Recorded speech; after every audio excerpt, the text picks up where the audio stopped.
할렐루야. 오늘 선포되는 말씀 가운데 하늘의 놀라운 비밀을 깨달아 하는 귀한 시간 될 수 있기를 바랍니다. 오늘은 이제 빌립보서 연속 강의 14번째 시간입니다.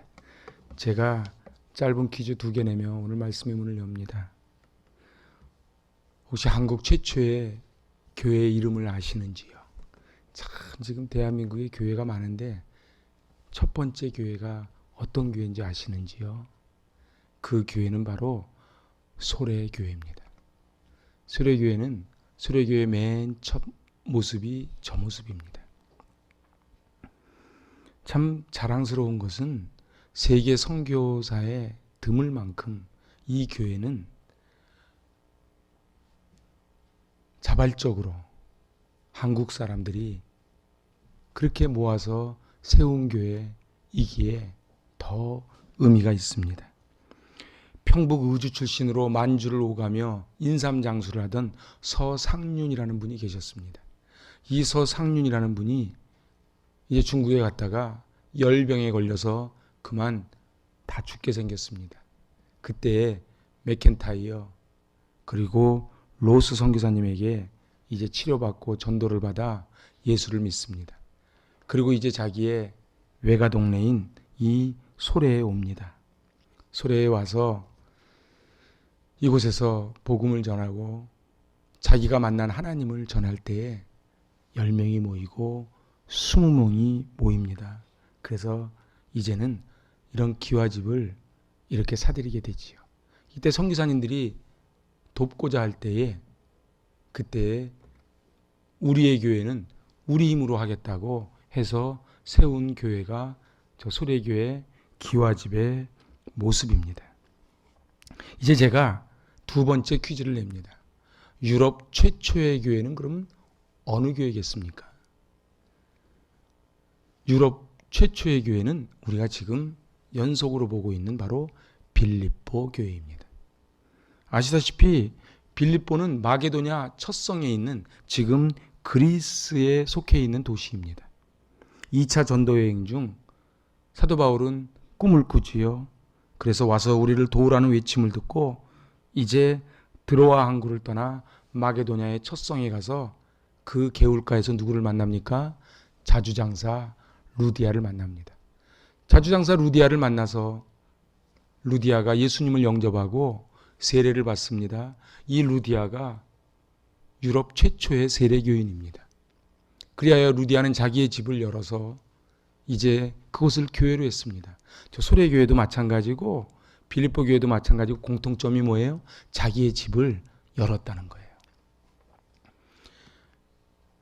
그래서 그런지 이 빌립보 교회는 굉장히 여자 지도자들, 여성 지도자들이 많았습니다.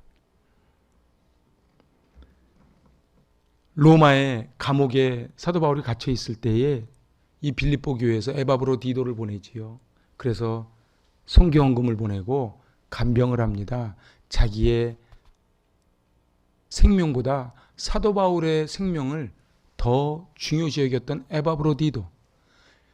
이 빌립보 교인들에게 너무 고마운 거예요. 그 나중에도 나오지만 내가 돈이 필요한 게 아니고 너희의 사랑이 너무도 고맙다. 그러면서 쓴 편지가 바로 이 빌립보서 옥중 서신입니다. 자, 우리는 빌립보 교회를 통해서 그러면 어떤 교훈을 받는가? 제가 말씀을 준비하면서 저희 교회도 이런 빌립보 교회 같은 그런 은혜가 있으면 좋겠다 하는 마음으로 말씀을 준비합니다. 그래서 오늘 말씀의 제목이 하나님의 기쁨이 되는 교회입니다. 하나님의 기쁨이 되는 교회. 사람이 주인 노릇하는 교회가 아니고 사람의 기쁨이 되는 교회가 아니고 하나님께만 영광 올려드리는 그런 교회. 오늘 이 빌립보 교회 오늘 제가 두 가지로만 은혜를 나누고자 합니다. 첫 번째, 하나 되는 교회입니다. 같이 해보실래요? 하나 되는 교회입니다. 아멘. 빌립보 교회는 건강한 교회로 잘 성장했습니다. 성장을 하면 반드시 따라오는 게 무엇입니까? 내부의 진통입니다. 아마 여전도 회장 정도 되겠지요. 바로 이곳에 유오디아와 순두계라는 두 여인이 있었는데 열심히 안 하는 사람은 시험 들 일도 없습니다. 이 두 사람이 서로 갈등이 있었던 것 같습니다. 그랬더니 뭐라고 부탁을 해요? 주 안에서 같은 마음을 품어다오. 왜요? 다투고 싸우면 피차 멸망한다는 그 망고불변의 진리를 얘기를 해주는 것입니다. 하지만 우리들은 내가 손해보고 싶지 않아요. 내가 꺾이고 싶지 않아요. 다 내가 잘했어요. 근데 중요한 것은 이곳은 주님의 몸된 교회라고 사도 바울은 이야기를 합니다. 이 두 여인의 갈등으로 인하여 그 단단하게 서가던 빌립보 교회가 큰 혼란 속에 빠지게 됩니다. 그런데 이 말씀 뒤에 보니까 그 이름들이 생명책에 있다. 이렇게 기록을 해요. 이게 무슨 뜻입니까? 우리는 천국 가서 같이 살 사람들이다. 이런 뜻이에요. 어떤 분들은 그래요. 그 사람 보기 싫어서 내가 그 교회 나가기 싫다고. 근데 기대하십시오. 그 보기 싫은 사람 천국 가면 또 만납니다. 아니요. 여기서 누구 미워하는 사람은요. 천국 못 갑니다. 그래서 예수님 뭐라 그러셨어요? 예배를 드리기 전에 형제와 다툰 일이 기억나거든. 와서 화해한 후에 와서 예배를 드려라. 하나님은 큰 교회, 높은 지위를 원하시는 것이 아니고 하나님께 드려지는 마음을 원하시는 거예요. 서로 생각이 달라요. 그런데 사도 바울은 이렇게 부탁을 합니다. 2장 2절 같이 받들어 봉독합니다. 마음을 같이하여 같은 사랑을 가지고 뜻을 합하여 한 마음을 품으라. 우리 마음을 담아서 다시 한번 고백합시다. 마음을 같이하여 같은 사랑을 가지고 뜻을 합하여 한 마음을 품으라. 근데 우리한테는 이게 없어요. 이게 불가능해요. 부부지간에도 어디 한 마음 됩니까? 모른 척들 하고 계시는데 어떻게 한 마음 잘 됩니까? 한 40년 산분한테 가서 물어보세요. 그런데 이 비밀이 하나 있다는 거예요. 그게 5절이에요. 받들어 봉독합니다. 너희 안에 이 마음을 품으라. 곧 그리스도 예수의 마음이라. 제가 늘 성경 공부할 때 드리는 말씀이에요. 부부지간에요. 입에 있는 거 다 꺼낼 것 같이 해도요. 그러지 않습니다. 사람의 마음은요. 다 개인 이기적이야. 그래서 다 내 쪽이 더 편하기를 원해요. 내가 좀 손해보는 것 같아요. 그런데 한 마음을 품고 같이 갈 수 있는 비밀이 뭐라고요? 예수의 마음을 품는 거예요. 예수님이라면 어떻게 하셨을까? 예수님이라면 어떻게 하셨을까? 저는 이번 성지순례를 통해 참 많이 받은 은혜 중에 가장 큰 은혜는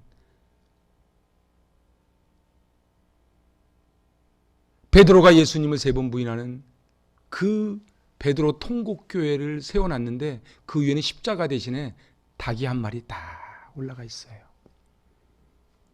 예수님이 그러셨죠. 닭 울기 전에 네가 3번 나를 부인하리라.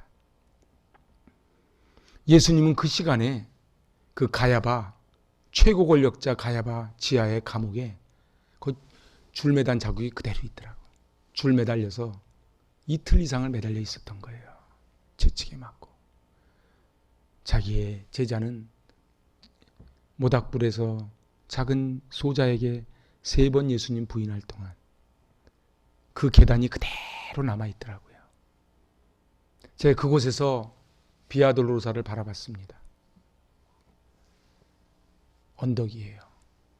그 길을 예수님은 이제 십자가를 지고 가십니다. 왜 그러셨을까요?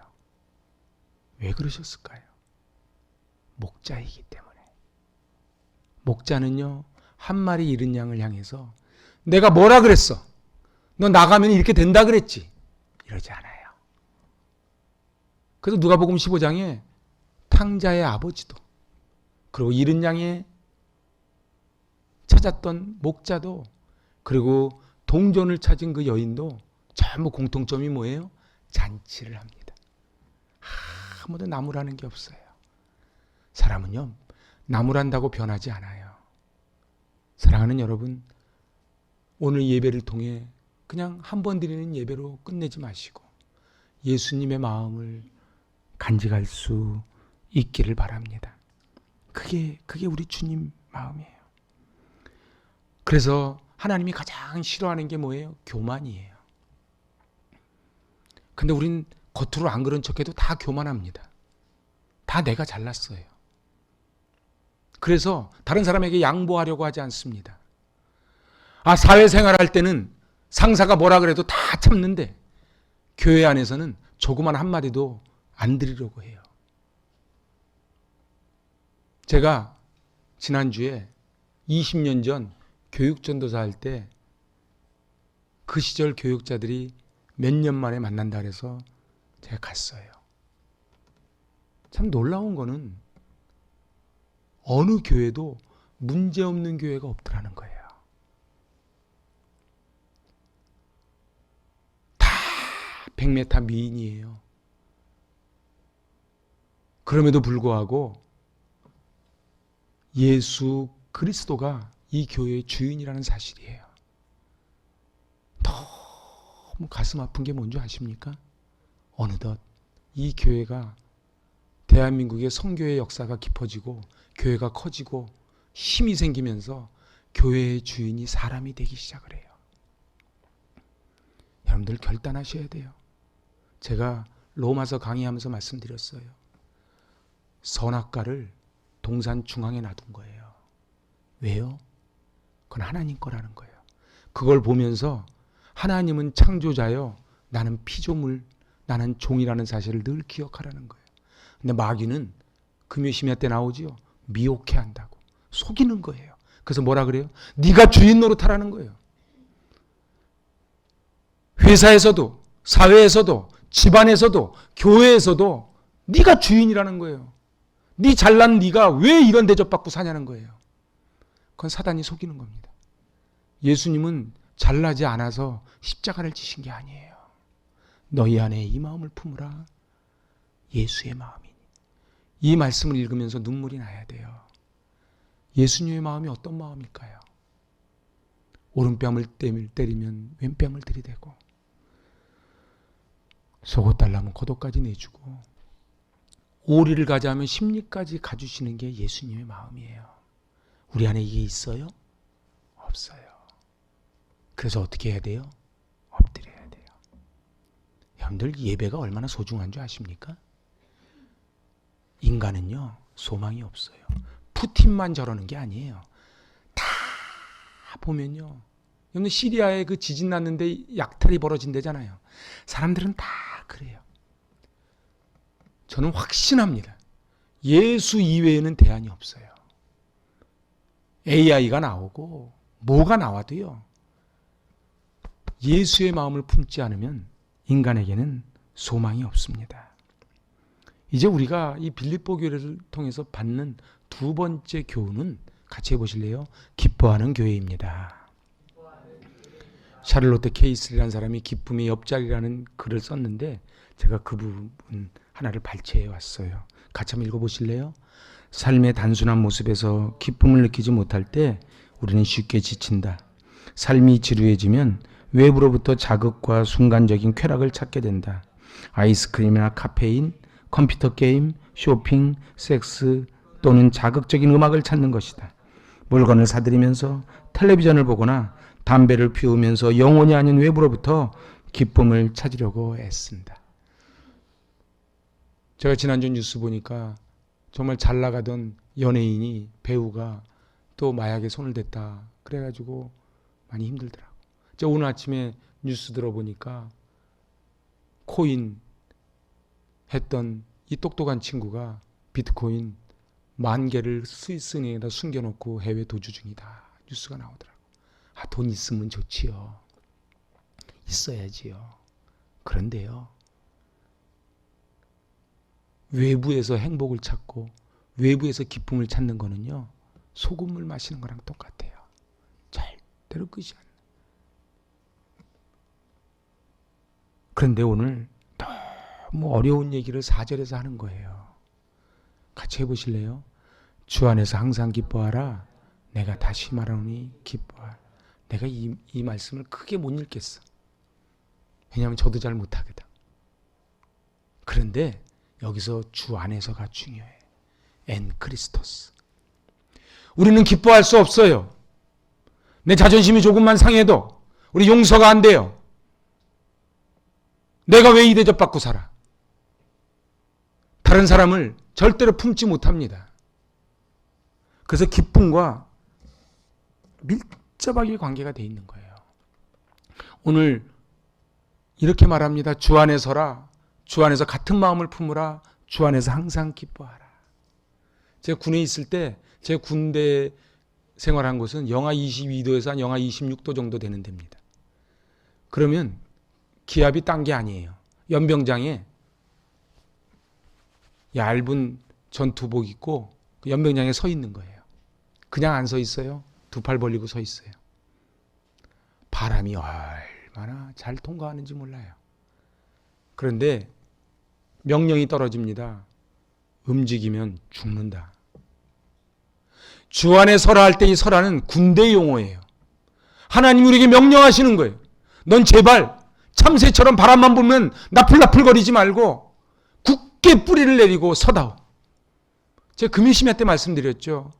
여러분들 뭐 다른 거 거창한 기도 제목 할 거 없어요. 1년 동안 나 시험 들지 않게 하여 주시옵소서. 그거 쉽습니까? 쉽지 않습니다. 1년이 뭡니까? 한 달도 시험 안 들고 살기 쉽지 않아요. 왜요? 굳게 서 있지 못해서 그래요.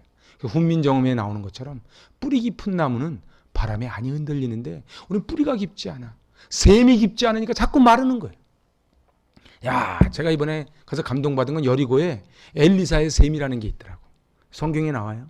근데 그 샘을 문을 따고 들어갔는데 그 샘이요 엄청난 수량으로 막 쏟아져 나오는데 뭐라 그러냐면 성경에 이 물이 쓰니까 엘리사가 나무를 던져서 물을 달게 하지요. 그 엘리사의 샘이라고 불리는데 그 샘이 지금도 여리고의 식수원이 되고 있다는 거예요. 여러분들 아시다시피 여리고는 세계에서 제일 오래된 도시입니다. 여러분 물이 없으면 도시가 형성이 안 돼요. 근데 엘리사의 샘, 제가 그걸 보면서 깨달은 거예요. 몇천 년을 쉬지 않고 흘러내렸던 저 엘리사의 샘, 조금만 은혜를 받으면 막 할렐루야 하다가 조금만 은혜가 떨어지면 바짝 말라서 땅이 쩍쩍 갈라지는 그런 광야 같은 인생이 아니고 엘리사의 샘같이 그냥 가물거나 뭐하거나 늘 물이 넘쳐서 그 생명수를 여러 사람에게 걷어먹일 수 있다면 그게 복이 아니겠습니까?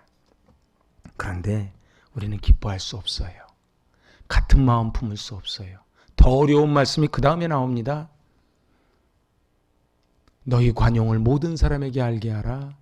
주께서 가까우시니라. 제가 관용이라는 말을 사전을 찾아봤어요. 한번 잘 들어보세요. 남의 잘못에 대해 너그럽고 그들의 결점을 판단하는 데 있어서 인자한 태도. 다른 사람이 잘못했어. 맞아요. 근데 그거를 너그럽게 그걸 다른 사람의 눈에 티눈을 보는 게 아니고 내 눈에 들보를 볼 수 있는 태도, 그게 관용이라는 거예요. 저도 잘 못하기 때문에 그냥 용서하고 들어주세요. 자기가 평생 그 잘못 안 할 자신이 있을 때만 남을 지적을 해야 돼요. 여러분들 우리가 생각보다 실수를 많이 합니다. 가만히 한번 돌아보세요. 우리 애들한테 막 뭐라 그러죠? 우리 어렸을 때 참, 저는 서울역 뒤에만 가면 생각나는 게 있어요. 그 뒤에 복례극장 아직도 있어요. 복례극장 아저씨 손 붙잡고 그때 제일 먹고 싶은 게 오징어포였어. 제가 다섯째니까 얼마나 눈치가 빠르겠습니까? 이렇게 눈치를 봤다가 오징어포 들고 가는 아저씨 손 붙잡고 따라 들어가는 거예요. 그래서 영화를 보고 막 그랬어. 그 염천교 지금도 가죽 구두 가게들이 있어요. 다 그랬거든요. 다 그랬거든요. 학교에서 신발 잊어버리면 저랑 우리 누님하고 2년 차인데 나는 왼발, 우리 누님 오른발. 그래서 언덕인데 깽깽이로 집에까지 오고 그랬어요. 저 잘 잃어버렸거든요. 지금도 변치 않고 잘 잃어버립니다. 우리가 다 그렇게 살았어. 근데 우리는 마치 처음부터 어른이었던 것처럼, 처음부터 잘하는 것처럼. 그 전에 우리 애들이요, 딴 거는 몰라도 뭐 잃어버리면 제가 말을 못해요. 아, DNA가 흐르는구나. 여러분은 어떠십니까? 정말 그렇게 잘났습니까? 그렇게 정말 잘합니까? 다른 사람을 지적을 할 때는 자기가 평생 그렇게 하지 않을 자신 있을 때만 하라는 거예요. 너희 관용을 모든 사람에게 알게 하라. 그 다음 말씀이 중요해요. 주께서 가까우시니라. 이 말씀이 무슨 말씀인 줄 아십니까? 내일이면 지구 종말이 올지도 모른다는 거예요. 그런데 남을 용서하지 못할 게 뭐가 있겠냐는 거예요. 제가 이번에 성지순례 가서 그 목사님께 받은 간증 이야기 중에 제일 감동적인 거는 나이 40대 후반인데 얼굴은 한 70대 된 암 선고받고 3달밖에 못 산다고 선고받은 분이 성지순례를 왔더래요. 각서를 써놓고 왔대요. 내가 성지순례 하다가 죽어도 아무한테도 컴플레인 안 하겠다. 성지순례 와서 내내 이렇게 울더래요. 그 은혜를 받아가지고. 그리고 들려오는 소식은 성지순례 돌아와서 일주일 만에 돌아가셨대요. 한 분은 20년 동안 폐지를 주워서 성지순례를 왔더래요. 여러분들, 우리가 사는 게 내가 건강관리 잘해서 사는 게 아닙니다. 하나님이 은혜를 주셔서 사는 거예요. 여러분, 주께서 가까우시니라. 주께서 가까우시니라. 만일 오늘 우리의 지구의 종말이 온다면 우리가 내주지 못할 게 뭐가 있고 양보하지 못할 게 뭐가 있겠습니까? 우리가 왜 움켜잡습니까? 나에겐 내일이 있기 때문에 안 내주는 거예요. 관용을 베풀지 않는 한 우리는 기쁨이 없어요. 잘 보세요. 오늘 사도 바울이 왜 기쁨 다음에 관용을 이야기했는가? 남에게 베풀고 남에게 양보하지 않는데 내 마음이 너무 기뻐요. 이건 사이코입니다. 다른 사람을 막 야단치고 욕을 했어요. 대판 싸웠어요. 근데 내 밥맛이 너무 있어요. 이게 사이코지요. 사람은요, 다른 사람에게 욕을 하고 내 마음이 다른 사람을 지적을 하기 시작하면 제일 큰 피해자는 자신입니다. 그래서 부부싸움 하고 나면은 우리 아이들이 피해자고요. 그리고 부부싸움을 하고 나면 상대방은 모르겠고 자신이 너무 힘들어요. 제가 2부 예배 그런 고백을 하나 할게요. 제가 목회하면서 정말 억울하고 힘들 때가 있었어요. 막 길 지나가는 사람한테 막 얘기 좀 하고 싶어. 길 지나가는 사람도 한번 들어보소. 이게 말이 됩니까? 제가 너무 억울해서 강대상 앞에서 눈물 콧물 쏟으면서 막 기도할 때 우리 주님이 저에게 들려주신 음성이 그거예요. 네가 나보다 더 억울하냐? 네가 나보다 더 억울하냐? 그래서 저는 깨달은 게 있어요. 관용. 나중에 목회를 다 마친 후에 얼마나 큰 목회를 했는지, 얼마나 큰 일을 이뤘는지 그걸 자랑하는 목사가 아니고, 아, 저 목사님은 덕이 있는 목사님이었다. 저 목사님은 내가 보니까 진짜 크리스찬이었다. 난 그 소리를 듣고 싶은 거예요. 여러분은 어떠십니까? 저는 일부 예배 끝나고 사업하는 집사님하고 한참 얘기를 했어요. 근데 그 집사님한테 얘기를 했어요. 돈 많이 벌어야 됩니다. 그런데 돈을 왜 버는지를 알아야 됩니다. 돈을 왜 버는지를 모르면 돈이 흉기가 돼서 사람 관계를 다 잘라버립니다. 제발 돈 많이 버십시오. 돈 많이 벌어서 하나님 나라를 위해서 멋지게 사용하시기 바랍니다. 제가 그렇게 하고 안수 기도를 해드렸어. 사랑하는 여러분, 이 사람의 관용을 모든 사람이 알게 하라. 그냥 가정에서 알고 교회에서 알고 목장에서 알고 온 동네가 알게 하라는 거예요. 그러려면 어떻게 해야 되겠어요? 좀 손해보고 살아야지. 좀 손해보고 사는 거예요. 저도 별명이요, 차돌맹이라는 별명을 가졌던 사람이에요. 저도 어디 가서 손해보고 믿지는 장사 안 했던 사람이에요. 제가 요즘은 바보 같아서 이렇게 얘기하면 그냥 그러시, 저렇게 얘기하면 그러시. 내가 속으로 예수는 내가 믿고 덕은 당신이 봅니다. 사랑하는 여러분, 우리 다 내주고 삽시다. 내가 이렇게 아멘 안 할 줄 알았어. 우리 다 내주고 삽시다. 우리 양보 좀 하고 삽시다. 왜요? 우리 주님이 그러셨거든. 우리 주님은 베드로에게 말 한마디 안 하셨어요. 부활하셔서 갈릴리에 나타나셔서 내 양을 먹이라. 네가 나를 사랑하느냐? 네가 나를 사랑하느냐? 내가 주를 사랑하는 줄 주께서 아시나이다. 오늘 우리 주님이 우리에게 물어보세요. 네가 나를 사랑하느냐? 예수님 때문에 좀 손해보면 안 되겠니? 예수님 때문에 좀 바보 소리 좀 들으면 안 되겠니? 그래서 저도 결심한 게 있어. 난 너무 똑똑한 사람 말고 하나님 앞에 바보처럼 살기로. 바보 아닌 사람이 바보처럼 사는 게 정말 어렵습니다. 저도 바보 아닙니다. 그런데 우리 주님이 그러셨던 거예요. 오늘 저는 빌리그레암 목사님이 그 유명한 우리나라에도 왔었죠. 여의도 광장에. 그 빌리그레암 목사님 돌아가시기 전에 기자가 와서 묻습니다.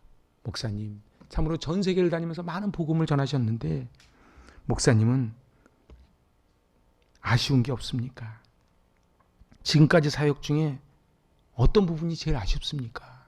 그때 빌리그레암 목사님이 이렇게 말씀하세요. 나는 복음이 교회밖에만 필요한 줄 알았습니다. 그런데 지금 새삼스럽게 깨닫는 것은 교회 안에 복음을 필요로 하는 사람이 더 많다는 사실입니다. 여러분들, 우리 완전하지 않아요. 우리에게는 복음이 필요합니다. 우리에게는 은혜가 필요합니다. 그 은혜를 받아야 돼요. 제가 단언코 말씀드립니다. 사람은 변화되지 않아요. 말씀과 예배로만 변화가 됩니다. 사랑하는 여러분, 이 교회 안에 복음을 필요로 하는 사람이 더 많다는 사실을 빌리그레암 목사님이 깨닫듯이 저도 깨닫는 거예요. 여러분은 어떻게 고백하십니까? 밖에 나가 전도하는 것도 중요하지만 이 안에 상처받고 그리고 억울하고 내 인생만 왜 이런 인생을 사느냐고 혹시 불평하는 분 계십니까? 당연한 것이 아니고 은혜입니다. 우리의 생명도, 우리의 건강도, 우리의 물질도. 제가 목사님들 만나가지고 다 얘기를 마치고 저는 가가지고 그날 밤 11시까지 그렇게 신방을 했던 것 같아요. 제가 똑같은 얘기를 했어요. 돈 많이 벌어라. 하지만 돈을 왜 버는지 알아야 된다. 내 안에 주님의 마음이 없으면 안 된다. 교회를 가는 게 중요한 게 아니고, 그러니까 본인이 그렇게 얘기하더라고. 나는 교회를 그냥 가서 앉아만 있다 온대. 마음의 위로 좀 받으려고. 그렇게 해서는 역사가 안 일어나요. 주님의 마음을 품어야 돼. 그게 우리 주님이 우리를 이 땅에 보내신 목적이에요. 제가 오늘 이 소래교회 이야기를 해드리면서 오늘 말씀의 문을 열었습니다.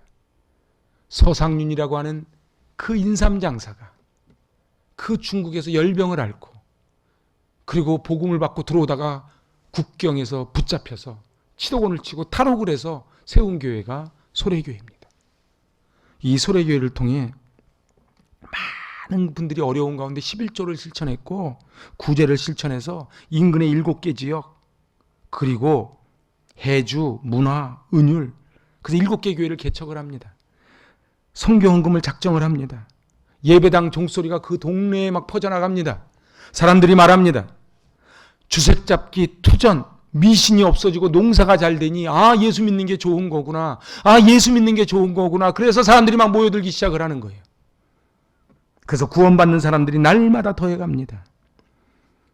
그래서 이 소래마을에 이제 맥킨지 선교사님의 유산 헌금으로 정식 4년제 보통학교가 세워집니다. 이 4년제 학교를 통해서 배출된 인물들 얘기를 한번 들어보시겠습니까? 세브란스의 첫 졸업생이 된 김필순, 경신학교 첫 졸업생 서병호, 세브란스 전 원장 김명순, 김필래, 김마리아, 김함나. 보기에는 초가집 같았지만은 그곳에 그리스도의 마음을 품었을 때에 이 나라를 이끌어가는 거목들이 배출된 것입니다. 저에겐 꿈이 있습니다. 저에겐 꿈이 있습니다. 저는 이 지하교회에 내려올 때마다 늘 꾸는 꿈이 있습니다. 이 교회가 소래교회 초가지처럼 남들이 볼 때는 어떻게 보일지 몰라도 이곳에서 자라나는 우리 다음 세대를 통해서 우리나라를 이끌고 세계를 이끌어갈 거목들이 배출되게 하여 주시옵소서. 아멘 좀 크게 해봐요. 배출되게 하여 주시옵소서. 배출되게 하여 주시옵소서. 우리의 말이 씨가 됩니다. 에이 이거 못 살겠다 죽겠다 죽는 거예요. 낙엽 따라가 버린 사랑 차중 낙엽 따라가 버린 거예요. 쨍하고 해 뜰 날 송대관 불렀을 때 쨍하고 해가 뜨는 거예요. 근데 우리 입의 말이 중요합니다. 여러분들 이 공동체를 통해 놀라운 하나님의 역사가 일어날 줄로 믿습니다. 기도합니다. 하나님 아버지, 작은 불꽃이 큰 불을 일으키듯 소래교회를 통하여 빌립보 교회를 통하여 유럽이 변하고 이 나라가 변했듯 하나님 아버지 행복공동체를 통하여 세계를 이끌어갈 거목들이 배출될 줄로 믿습니다. 그러기 위하여 저희들 기쁨을 간직하게 하여 주시고 예수의 마음을 품게 하여 주시고 모든 사람이 알게 하는 관용을 갖게 하여 주시옵소서. 예수님의 이름으로 기도하옵나이다. 아멘.